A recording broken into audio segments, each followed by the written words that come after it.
Bertobat Pak Sarul, bertobat cepat-cepat. Bertobat Sarul. Aduh, Pak dunia udah tua KC, nih. Iya. Pak KC, tadi Ya. kan Pak siapa yang tadi yang lampunya mati baru keluar, siapa namanya yang kasih bilang yang mau tulis kaligrafi? Pak Rahas. Nah itu Pak Rahas itu yang ingin saya bicara. Ya Pak Rahas, kalau ada monitor ini bom-bom mau kasih ayat. Pertanyaannya Pak Rahas kan, jangan halangi doamu dengan dosamu. Nah, kata dosa di sini berarti kan orang-orang yang fasik, orang-orang yang tidak mengenal Yesus, yang orang hanya beranggapan bahwa dia pintar, punya Tuhan. Nah, nanti Bapak buka aja di Amsal 15. Saya ulang lagi ya Pak ya. Bapak putar rekaman Amsal 15 ayat 29. Tuhan itu jauh daripada orang fasik, tetapi doa orang yang benar didengarnya. Nah, jadi Bapak punya pertanyaan sudah dijawab ya.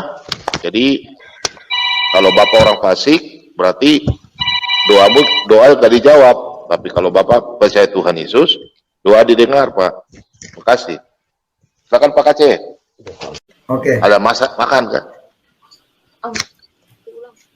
Barusan teh Amsal berapa itu? Lagi mencatat ini saya. Iya Pak Bom lanjut dulu. Amsal ini Pak, Amsal 15, bentar ya. Amsal 15 ayat 29 Pak. Jadi dosa yang menghalangi kita punya doa. Ya, dosa. Dosa itu karena kita tidak percaya Tuhan Yesus. Tidak percaya Tuhan dari Israel. Di luar bangsa Israel ya doanya nggak terjawab. Oke, lanjut Pak, lanjut. Masih banyak ayatnya Pak, tapi nanti dulu. Sebentar saya kasih.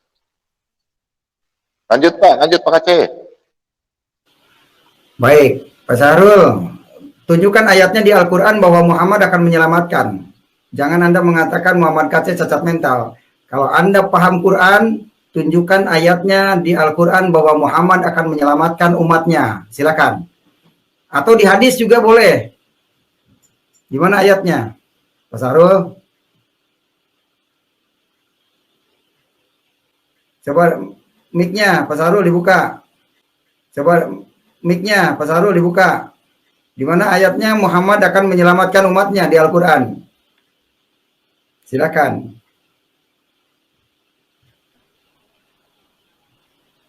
Halo Pak Sarul.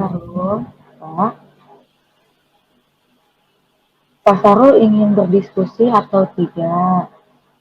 Kalau Ya. Pak Rahas, Tolong tadi tampilkan Pak Pak Rahasnya Sarul ayatnya di mana Muhammad akan menyelamatkan umatnya di Al-Quran. Silakan tampilkan. Saya kan dulu bilang tadi, kalau tidak ada Pak Rahas, ya apa-apa saya dikeluarin. Saya meladeni orang cacat mental kan lucu juga. Saya meladeni orang cacat mental kan lucu juga. baik, begitu Ya, Pak Sarul kan pintar. Saya tanya di Al-Quran, ada gak ayatnya di Al-Quran bahwa Muhammad akan menyelamatkan? Masa menanyakan seperti itu bilang cacat mental? Oke, saya keluar ya. Paras Jangan bikin malu diri sendiri Pak Sarul di sini, didengar orang banyak, tonton.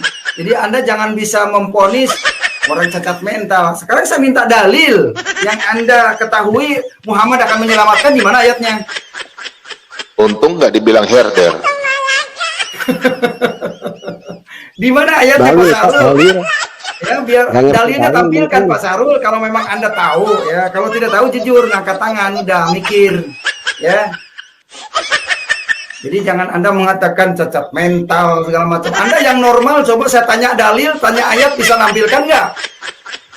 Di surat apa ayat? Tinggal sebutkan aja surat ayatnya. Kalau pas, oke, saya balik lagi. Ada nggak ayatnya Muhammad bin Abdullah akan menyelamatkan umatnya? Pak Aceh, saya udah bilang tadi, Islam tidak butuh orang cacat mental, nggak bisa. Enggak, ini didengar publik, Pak. Kalau Islam itu benar, tolong kebenaran itu tampilkan di sini. Biar orang lain tidak pada murtad gitu, Pak Sarul. Anda harus bertanggung jawab tentang Islam. Coba kebenarannya tampilkan di sini. Kalau Pak Sarul tidak bisa menampilkan, Anda mengatasnamakan Islam, berarti Islam itu tidak jelas dalilnya. Paham ya? Setuju. Semua pendengar, penonton, ini Pak Syahrul S2 saja tidak bisa menampilkan ayat bahwa Muhammad itu bisa menyelamatkan. Jadi jangan mau disuruh mendoakan Muhammad sia-sia. Jangan mau mengikuti sholat yang akan membawa ke neraka. Ya, karena sholat itu fawailul lil musallin, maka kecelakaanlah bagi orang yang sholat. Ayo. Tidak ada ayatnya, satu ayat pun yang mengatakan bahwa orang sholat 5 waktu akan masuk surga. Silakan Anda sanggah. Nah, siapa Syahrul dah. Orang sholat itu akan celaka, Pak Syahrul.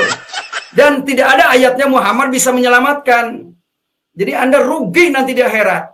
Bangga-bangga dengan Muhammad. Itu ayatnya saja, teorinya ada nggak? Di Al-Quran Muhammad bin Abdullah akan menyelamatkan.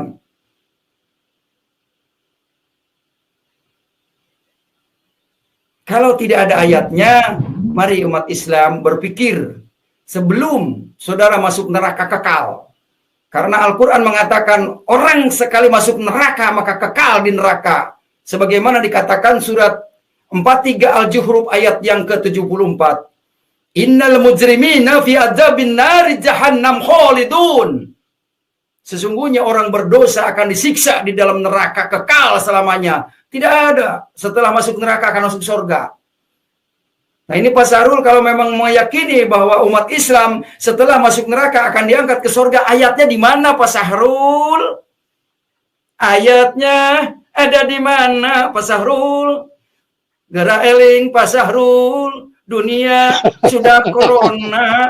Pak Syahrul, gera nyadar ya Pak Syahrul. Kapan Pak Syahrul mau nyadar? Di Al-Quran itu yang ada Muhammad itu dekat jin Pak Syahrul. Surat 72 Al-Jin ayat 19. Jadi Bapak berhentilah jadi pengikut jin. Ya. Saya berani tampilkan ayatnya bahwa Muhammad itu dekat dengan jin, saya bisa tampilkan. Nah, Pak Syahrul tidak bisa menampilkan bahwa Muhammad akan membawa ke surga umatnya. Begitu Pak Syahrul, jangan Anda memponis Muhammad KC cacat mental. Anda yang normal juga tidak bisa menjawab, tidak bisa menunjukkan ayatnya. Hanya modal emosi doang. Nggak bisa. Pusing-pusing Pak Syahrul nih telinganya sekarang. Udah Pak KC, nggak bisa jawab. Ya dengan siapa berdiskusinya? Kalau dengan saya udah KO.